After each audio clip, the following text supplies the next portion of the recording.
గాను వేల సంఖ్యలో వదిలే అవకాశం ఉందా రవిప్రసాద్ గారు? ఏమంటే ఇది నేను చెప్పినట్టుగా ఇంత ముందర అది చాలా తక్కువ ధరవి చౌకబారి డ్రోన్స్ వాళ్ళు ఎన్ని స్వామ్స్ ఎన్నైనా పంపించవచ్చు. హ్మ్. ఇప్పుడు యుక్రెయిన్లో కూడా చూస్తే కనుక అది ఒక కాటేజ్ ఇండస్ట్రీ లాగా, ఒక కుటీర పరిశ్రమ లాగా తయారైంది ఇక్కడ డ్రోన్ తయారు చేయడం. ఆ, చిన్న చిన్న పిల్లలు కాలేజీ వెళ్ళిన వాళ్ళు కూడా డ్రోన్ తయారు చేసి పంపించేస్తున్నారు. హ్మ్. సో అలాంటివి డ్రోన్ పంపించడం ఎంతైనా అవ్వగలదు. కానీ చెప్పేది ఏంటంటే కనుక నిన్న రాత్రి జరిగిన దాంట్లో వాళ్ళు కావాల్సిన ఇంటెలిజెన్స్ వాళ్ళు తీసుకుని ఉండొచ్చు. ఓకే. ఇప్పుడు ఏం చేస్తారు అనేది ఏంటంటే, నా ఉద్దేశంలో ఇప్పుడు ఈ ఐఎంఎఫ్ మాటలు జరుగుతున్నాయి కాబట్టి 1-2 రోజులు బహుశా వాళ్ళు కొంచెం నిశ్శబ్దంగా ఉండే ఛాన్స్ ఉంది.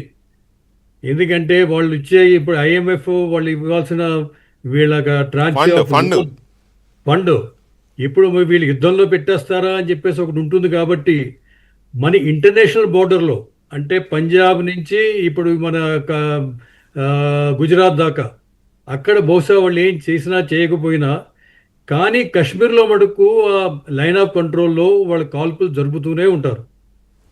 అది అక్కడ జరుగుతూనే ఉంటుంది. కానీ బహుశా ఐఎంఎఫ్ లోన్ శాంక్షన్ అవుతుంది అవ్వదు అని చెప్పే దాకా ఇంటర్నేషనల్ బోర్డర్ కొంచెం నిశ్శబ్దం అయితే అవ్వచ్చు. ఇది నా ప్రెడిక్షన్. ఓకే. Prediction okay. నేను అనేది ఏంటంటే ఈ యాక్యురసీ, నిన్నటి యాక్యురసీ కానీ మొన్నటి యాక్యురసీ కానీ, దాడి చేయడంలోనూ యాక్యురసీ ఆపరేషన్ సింధూర్ రూపంలో, ఇప్పుడు వాళ్ళు చేస్తున్న వాటిని తిప్పికొట్టడంలోనూ అంతే యాక్యురసీ. అంటే మనం కొట్టినా అంతే యాక్యురసీతో కొట్టాం, మనం ఆపినా అంతే, ఎదుర్కొన్నా అంతే యాక్యురసీతో ఎదుర్కొన్నాం కదా. ఈ యాక్యురసీ అనేది ఏ ఏ దేశాలకు సమాధానంగా మనం ట్రీట్ చేయొచ్చు?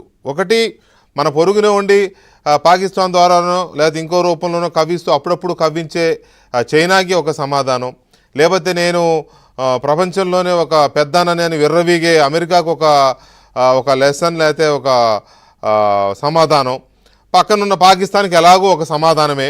సో ఇట్లా అనుకోవడానికి అవకాశం లేదా? ఇదండి యాక్చువల్గా మనం నిన్న చూపిన సామర్థ్యం చాలా బ్రహ్మాండంగా ఉంది. అది నిజంగా ఒక్క డ్రోన్ కానీ ఒక మిసైల్ కానీ మన వాళ్ళని అసలు ఏమి చేయకుండా ఆపగలిగింది. ఈ సామర్థ్యం ఆల్రెడీ డెమాన్స్ట్రేట్ చేసింది భారతదేశం.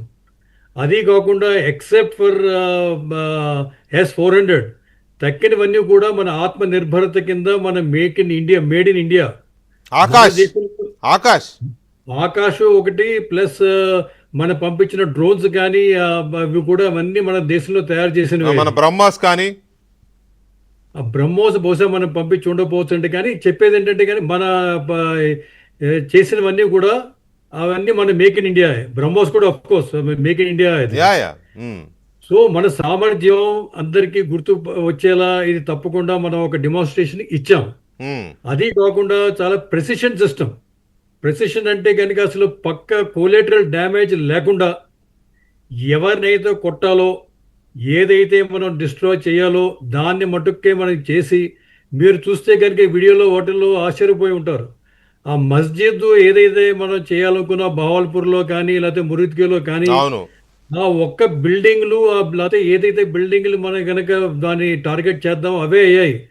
మీరు చూస్తే కనుక ఆ చుట్టూ ఉన్న కంచె కూడా ఏం కాలేదు. కరెక్టే, కంచె అలాగే ఉంది. అవును. ఆ ఒక్క బిల్డింగు అది ఒక్కటి మాత్రమే ఏదైతే డిస్ట్రాయ్ చేద్దాం అనుకున్నామో, ఏదైతే టార్గెట్ చేద్దాం అనుకున్నామో, ఎవరినైతే మనం కొట్టదలుచుకున్నామో వాళ్ళ మట్టుకు మాత్రమే అయ్యారు. సో ఈ క్షమత చాలా తక్కువ దేశాలకు ఉందండి.